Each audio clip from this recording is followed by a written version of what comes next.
Está começando a TV Pinheiro. Fique agora com o jornal Stand Up News, produzido pelos alunos de jornalismo da Faculdade Pinheiro Guimarães. Olá, está no ar o Stand Up News. Veja alguns destaques dessa edição. Um furacão pode atingir o Brasil? No estúdio, uma meteorologista fala sobre o fenômeno climático que tem causado destruição no hemisfério norte e esclarece essa e outras dúvidas sobre o assunto. África recebe coquetel para tratar a AIDS. Vitória LGBT, nome social, passa a ser usado em documento escolar. Pode ou não pode? Afinal, beber muita água prejudica a saúde? E na agenda cultural, dicas de lazer para você se divertir pagando pouco. Tudo isso e muito mais agora. Nas últimas semanas, você deve ter acompanhado as notícias sobre os furacões que passaram pelo Caribe e chegaram a atingir a costa leste e a região litorânea do sul dos Estados Unidos. Entre agosto e setembro, depois do Harvey e Irma, foi a vez do furacão Maria devastar cidades e causar mortes na República Dominicana e em Porto Rico. O fenômeno Maria foi classificado na categoria 4 em uma escala que vai até 5. Considerado o maior furacão a atingir o Porto Rico, que fica em território americano, sendo um estado livre associado. Com ventos que derrubaram árvores, destruíram casas e prédios, o Maria deixou um total de 10 mortos no Porto Rico e 9 na República Dominicana. Esta é a segunda vez que um furacão atinge essa região neste mesmo mês. No início de setembro, o furacão Irma, que causou 50 mortes e destruição no estado americano da Flórida, nos Estados Unidos, passou antes pelas ilhas do Caribe, deixando um total de 40 mortos. Eu sou Edilson Barsoski e voltamos ao estúdio.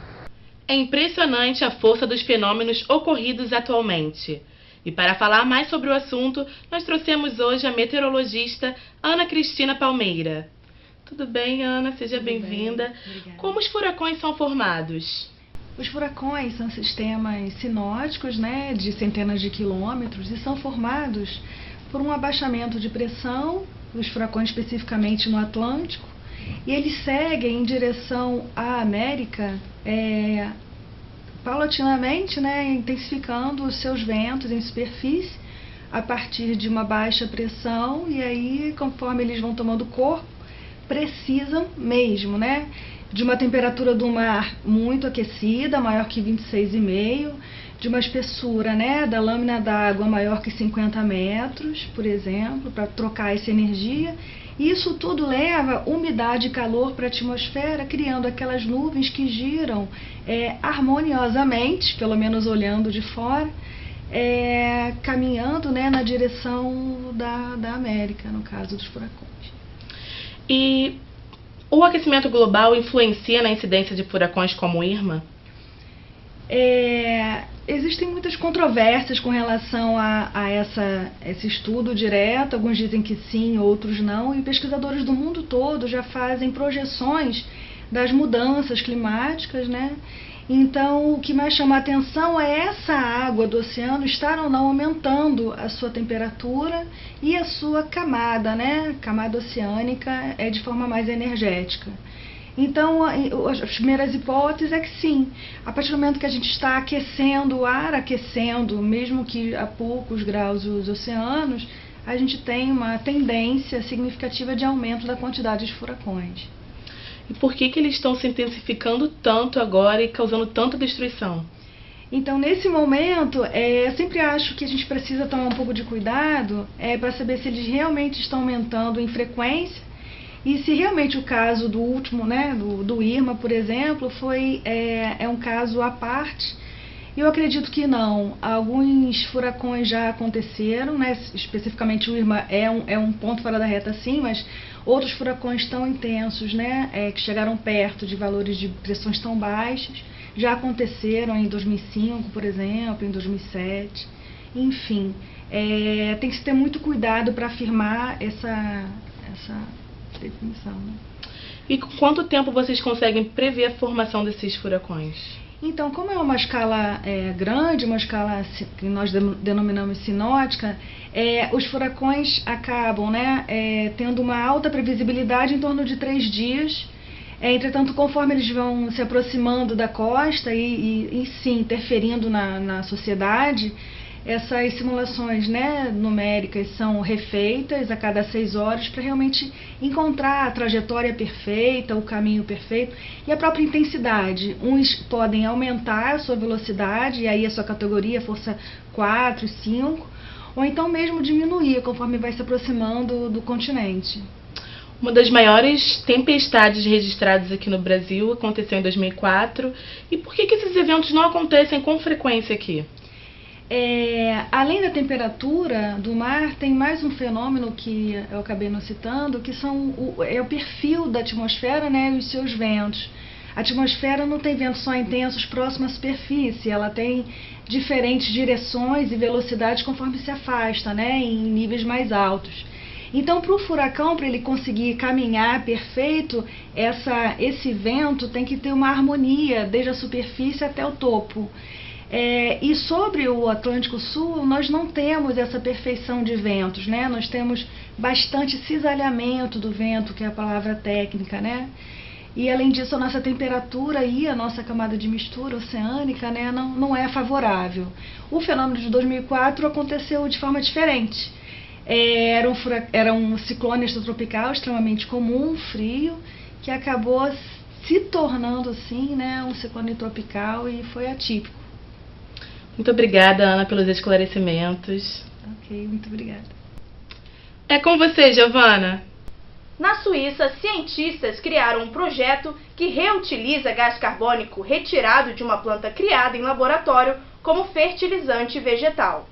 Para combater o aquecimento global e conter o aumento do carbono liberado pelos carros, trens e aviões, uma empresa criou uma planta comercial com a capacidade de sugar 900 toneladas métricas de dióxido de carbono do ar. Após ser retirado do ar, o poluente é revestido em fertilizante para adubar legumes e verduras. Além de contribuir para a redução do gás carbônico no ar, estima-se que esse processo aumente em 20% a produção dos alimentos. A empresa garante que esse procedimento de reutilizar o gás carbônico como adubo é seguro e não põe em risco a saúde humana. Além de ser usado como fertilizante, a empresa pretende vender esse dióxido de carbono para ser usado também como combustível e gasificador de bebidas. João Vitor Ribeiro para o Stand Up News. Veja no próximo bloco: o trabalho infantil continua a crescer no país. A África recebe coquetel para ajudar a salvar infectados pelo HIV. Não saia daí, o Stand Up News volta já.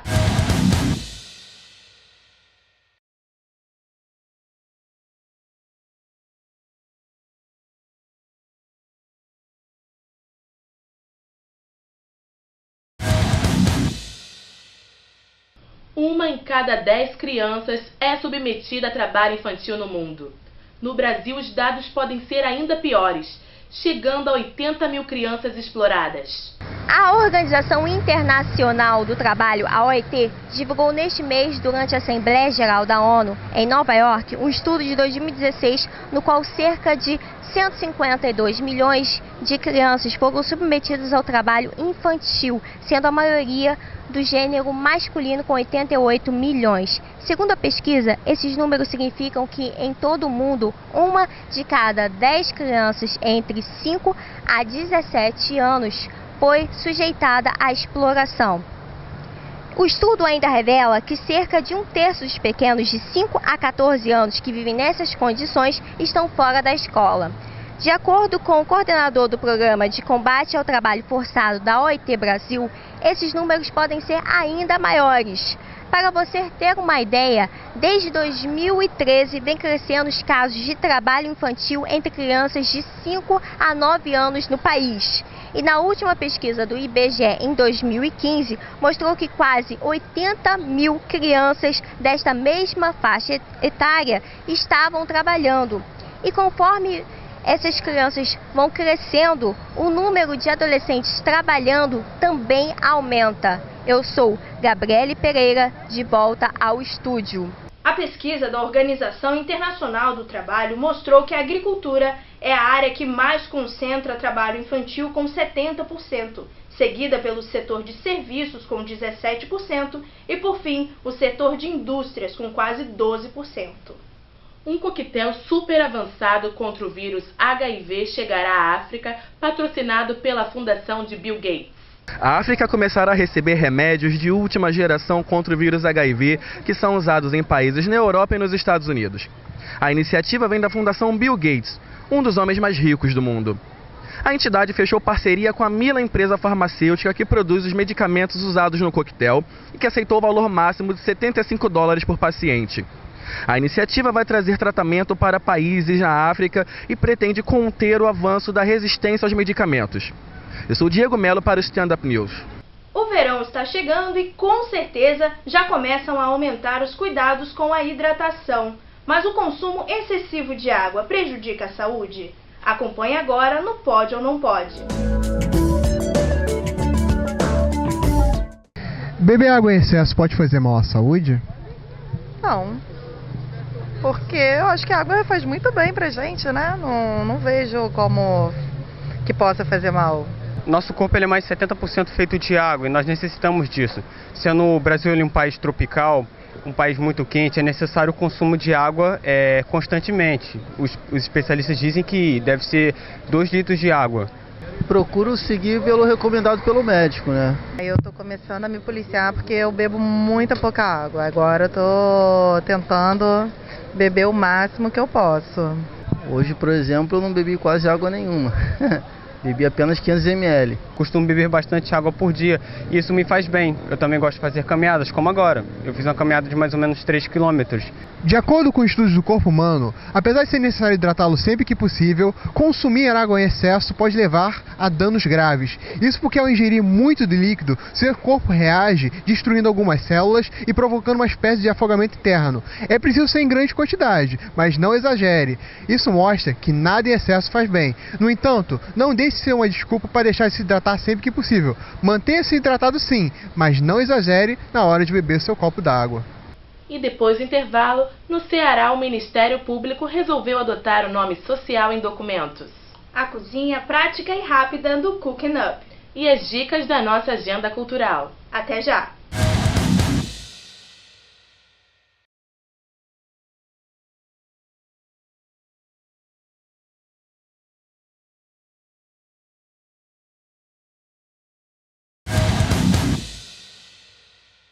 As escolas e universidades do Ceará começarão a usar o nome social de alunos e alunas travestis e transexuais junto com o nome civil.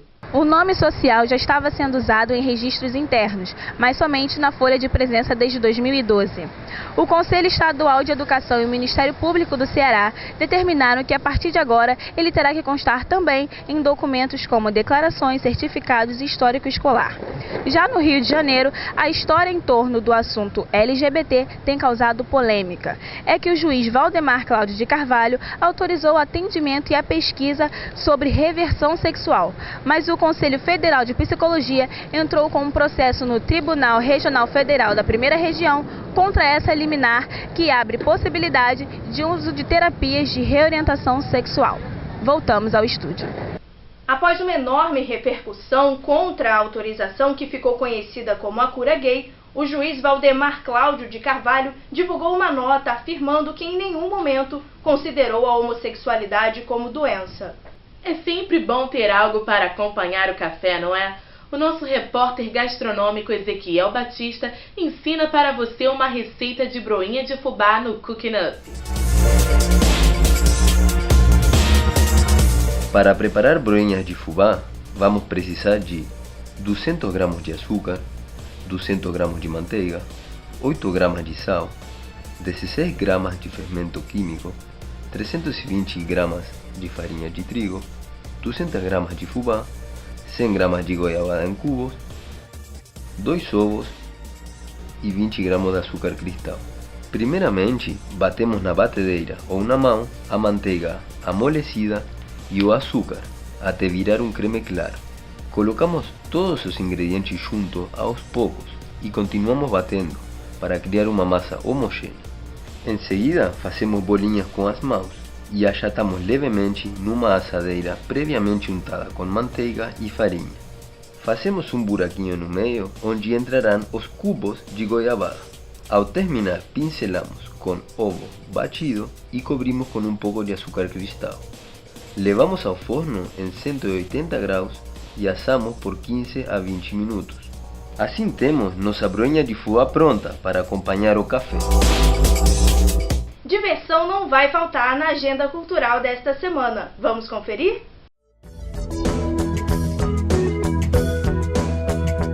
O projeto Grandes Músicos para Pequenos, já conceituado com os musicais Luiz e Nazinha, Luiz Gonzaga para Crianças e O Menino das Marchinhas, Braguinha para Crianças, volta ao Rio de Janeiro com Batuca, Milton Nascimento para Crianças. O musical é inspirado na vida do cantor Milton Nascimento e conta toda a sua trajetória de vida até se consagrar como cantor. Em exibição no Morro da Urca até 12 de outubro, no valor de R$ 60 a inteira e R$ 30 a meia entrada. O ingresso do bondinho já está incluso. O Festival do Rio volta à cidade e traz para os cariocas a exibição de mais de 250 filmes de 60 países diferentes. As sessões estão espalhadas por 15 mostras em mais de 20 lugares. Além das exibições tradicionais, o festival também traz seminários, workshops, debates, músicas e também apresenta filmes em realidade virtual. O evento acontece de 5 a 15 de outubro e para mais informações acesse o site do festival.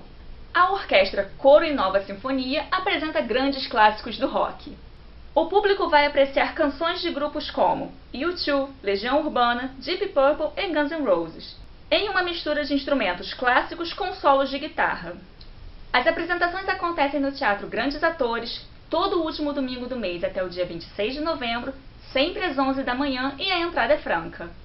A capital carioca recebe a maior roda gigante da América Latina. Montada no estacionamento do Barra Shopping, o brinquedo com 30 metros de altura tem vista panorâmica de toda a Barra da Tijuca. A atração funciona de segunda a sábado, das 11 da manhã às 10 da noite e aos domingos e feriados, de 1 da tarde às 10 da noite. A roda gigante estará no Rio até o dia 20 de novembro, com ingresso no valor de R$ 20. Crianças de até 2 anos, a entrada é gratuita. O Stand Up News fica por aqui. Até a próxima!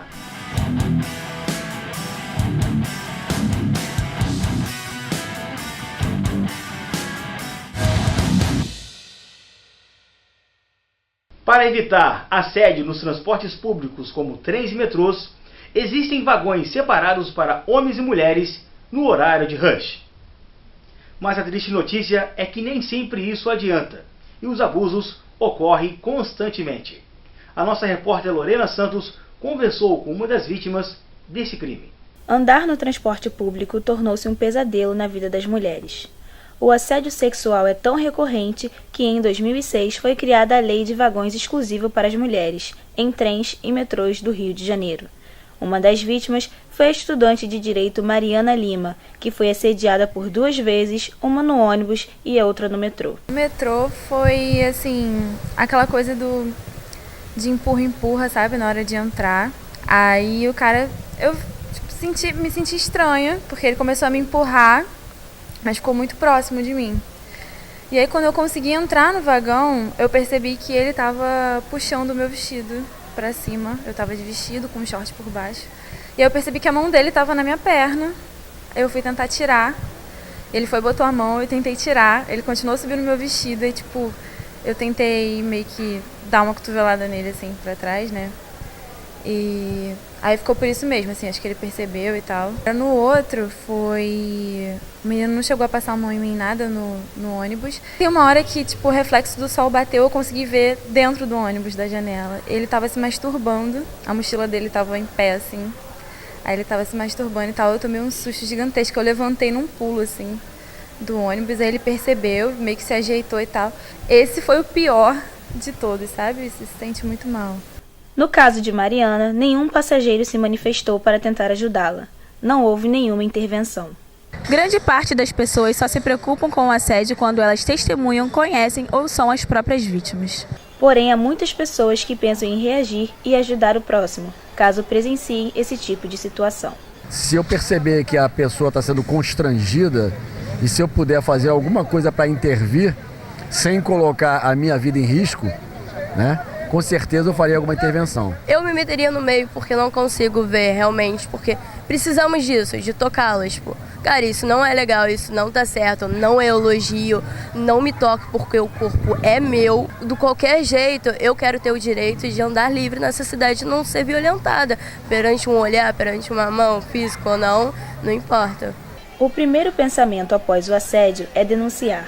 Porém, algumas mulheres desistem por medo de retaliação ou quando denunciam, o problema não é devidamente solucionado. Só nesse dia do metrô mesmo que eu saí do vagão em Vicente Carvalho, 12 estações depois eles continuaram dentro do vagão. E aí eu fui fazer uma reclamação pro segurança do metrô, mas ele ficou me olhando com a cara de todos os outros, entendeu? Falou, tá, pode deixar que eu vou passar isso pra supervisor e tal. Mas nunca pensei assim em denunciar. Ela tem que procurar a empresa, a concessionária, para reclamar e procurar a delegacia das mulheres, né? Porque tem uma delegacia específica. A entrevistada, que não quis se identificar, contou que sofreu assédio aos 12 anos de idade, no ônibus, e até hoje não teve coragem de contar para a família. Eu senti medo e aquilo não dava para acreditar que estava acontecendo comigo. Eu achava, na minha cabeça, que aquilo só acontecia com adulto. Não que devia acontecer com adulto, mas eu achava que aquilo só acontecia com adulto, sabe? E eu senti medo, foi isso que eu senti. Pessoas que optam por não falar sobre o assunto podem futuramente ter problemas emocionais, como conta a psicóloga Andréa Simões, que ainda fala de como superar o trauma. E como qualquer outra situação dolorosa, que a gente guarda e não se fala disso, isso vira um trauma. Cada vez que você fala daquilo, você faz novas conexões. Ou seja, a fala também é atingida pelo sistema cerebral. É por isso que se dá, a gente pode falar, a libertação. Né? Você desfaz aquele nó, aquele trauma. Geralmente a gente consegue minimizar bastante o sofrimento. O vagão feminino foi criado para assegurar a integridade da mulher. Mas será que o benefício é confiável e necessário? A gente sofre assédio em qualquer lugar, até no ponto de ônibus, em qualquer lugar. Então, no vagão feminino é onde a gente pode se sentir mais livre, só que ainda tem muitos homens que acham isso um absurdo, acham isso desrespeitoso. Eu não acho muito legal essa coisa de separação, entendeu? Porque parece que nós somos sexo frágil. Eu acho que não tanto, né? Que hoje em dia, eu acho que a mulher sabe se defender. O horário de funcionamento dos vagões femininos é das 6 às 9 da manhã e das 5 às 8 da noite, de segunda a sexta. Os homens que desrespeitarem a lei número 4.733 devem pagar uma multa de até R$ 1.150. As mulheres vítimas de assédio sexual no transporte público podem recorrer ao Disque 180, criado pela Secretaria de Políticas para Mulheres. Infelizmente, é uma lei que existe há 11 anos e nunca foi respeitada. A TV Pinheiro fica por aqui. E te espero no próximo programa. Até lá!